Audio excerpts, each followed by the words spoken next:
All right, so on this theme of story time, I want to give you kind of a little background. Maybe you know, maybe you don't. I authored one book. It's titled Through the Wilderness. It was a devotion style book, 40 days of, devotions that take maybe 3 minutes, 5 minutes to read, about walking through the wilderness of anxiety. I have been pondering for quite some time if there will be another book, what the topic would be. And just today I was thinking about the reason behind why I haven't moved forward with actually writing it. It's because I'm in a research phase. What research phase would look like is simply the refining process that God takes us through as we experience different things. And so for me, I've been on this journey of trying to figure out how to live without anxiety. Simply because I spent a lot of my childhood with anxiety. I'm pretty sure I've talked about it here. It feels kind of like old news because, I suffered with it for 30 years, but I've also been free of it for about 8 years. So the book Through the Wilderness was written as I was coming out of it, and there's scripture in there that I used while God was walking me out of the wilderness, essentially. When you finish that book, though, it's one of those things. Hi, Miss June. Here's my other pup, just for reference, because I literally just posted. This is Junie. Her Kata's knocking down my son's block tower at the moment. Junie is short for Juniper. We adopted her shortly after our old rescue, Franco, passed away. So anyways, that was a squirrel situation. Sorry for the disruption. She came over to say hi, and she's a squirrely little girl. She came to us very, very fearful, but she has calmed down quite a bit, and she loves getting love from us, but she's also kind of independent, and she'll come say hi, and then she goes off and hides in a corner, basically. Long story short, living without the constant nag of anxiety has been a refining process. And what I mean by that is often if you've lived with it for a long time, you have some thought patterns that are habitual, and you tend to do things without thinking about them, I guess I could say. So what I've been really focused on over the last couple of years is trying to figure out that peace and trying to seek it more. In fact, I think there's a scripture verse about seeking peace and pursuing it. Correct me if I'm wrong, but I think that's biblical. So that's what I'm doing. And I'm starting by trying to make my home more peaceful. I've been going through things in the basement. It's a very, very, very, very long process of getting rid of things we don't need, donating them, being much more mindful about the things that I do allow to come into the house. I want them to have meaning. I want them to be quality. Oh, there she is again. She's peeking out the window. So anyways, I appreciate these flowers, and it's really cool because my husband gave them to me for Mother's Day, and they don't show up well in pictures here. I'm going to grab the arrangement here. They don't show up well in pictures, but they are just beautiful. We've got, spray roses, some bigger roses here. I don't know why they're like that, but they're pinched in the middle, and it seems to be a thing. I forget the name of these little wildflower looking things, but they're in a vase here.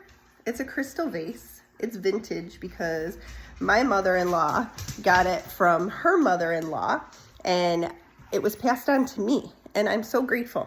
But those are the types of things that bring me joy in my house.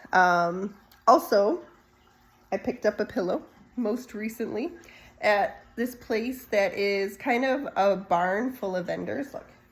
All right, I'm distracted again, but literally both the pups are right here with me. Hi, Miss Junie. She comes over, she likes to get her butt scratched.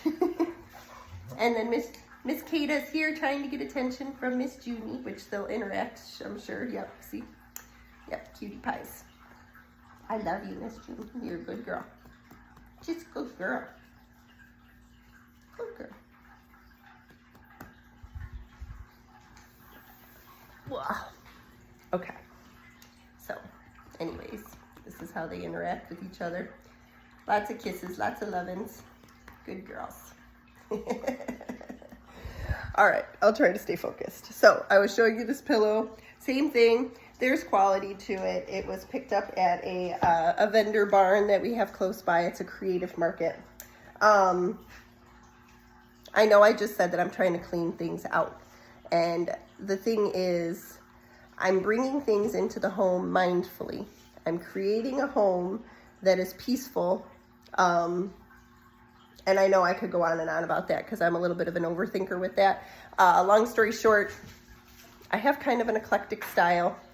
I have been selective about the things that I bring in. So when I see something that catches my eye, I grab it. Anything with butterflies, anything with color and butterflies, it's a keeper. On that note, I started story time while I was sitting on the couch, and I will be the first to admit that sitting on the couch in the middle of the day makes me feel a little bit guilty. It makes me feel guilty. I sit there and I think I could be doing something more productive.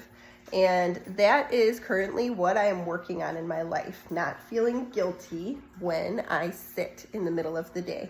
But also, I want it to be kind of a productive rest. I don't want to sit there and just mindlessly scroll for an hour and waste my time.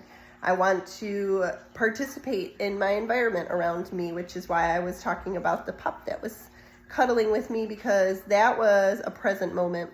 And I want to encourage others to get into those moments where you are intentional and focused on simply just absorbing your surroundings. Also, obviously, by doing that, you are taking care of yourself. You know, I mean, I have a firm belief in the fact that what your diet is, whether it's what you're looking at, what you're eating, the things that you're doing, all of those things make up your day, and they will either give you more or rob you of your peace. And so these are things that I have been paying attention to.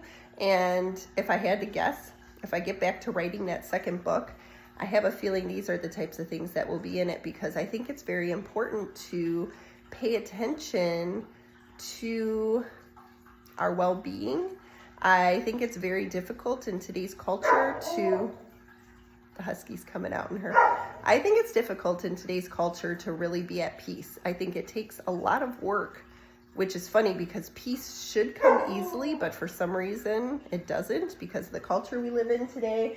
It's very fast moving. I am coming to realize, though, that could be a geographical thing. Maybe there are places around the world that have more peaceful time or a restful time, but here where I live in the Midwest, it's difficult. And oftentimes it can be reflective, because a lot of the peaceful time that I have is when I'm by myself, which when I've dealt with anxiety, being by myself wasn't exactly super pleasant. And I'm a people person, so again, it's not super pleasant to be by myself. But I'm finding that's when I can draw near to God, when I'm by myself. So that's kind of some of the things that I do. Also, I definitely want to bring up this book. It was literally just released this week. I stumbled upon it. It's called The Nature of Rest. I don't know if I'm going to say her name right. Erin Lynham. It says, what the Bible and creation teach us about Sabbath living. So clearly, this author here has written an entire book about rest. And so I have started it. I find it to be a beautiful book. I guess I'm turning this into like a little bit of a book review. I find it to be a beautiful book. I've enjoyed the devotions in there. I've enjoyed the study questions. Let's see. Here's just an example. It's week 1, day 3. God created rest as a gift. She goes on very clearly to note how rest can feel not productive. yet it's actually imperative to our health to have rest. She uses nature as a great example and a guide of how nature was created to use rest for growth, and that's a nutshell. I mean, I haven't gotten through even the first week, but I've been very, very, very impressed. And this is our summer read, so I'll be, working through it as summer comes and goes. It's going to go quick. So hopefully I'll learn some things, and ultimately, hopefully I'll be validated in some of the things that I've already started trying to implement, because that's always fun when that happens. But I think that's all I've got for today. I have dishes to do, and I promise you I'm not stalling, but it's starting to feel that way because this is my second video in the last 10 minutes, and I just need to get to work now because I have about 45 minutes before I have to leave to get my son. So I've rested. I got a haircut. That was rest. That was the self-care stuff that we talk about. I've spent some time with my pets. I hopefully have encouraged you in some way or another. I've recommended a book. I've shown you some of my little things that bring me joy in my house. So I'd say moving in the direction of success for today, and I hope the same for you. Have a good one.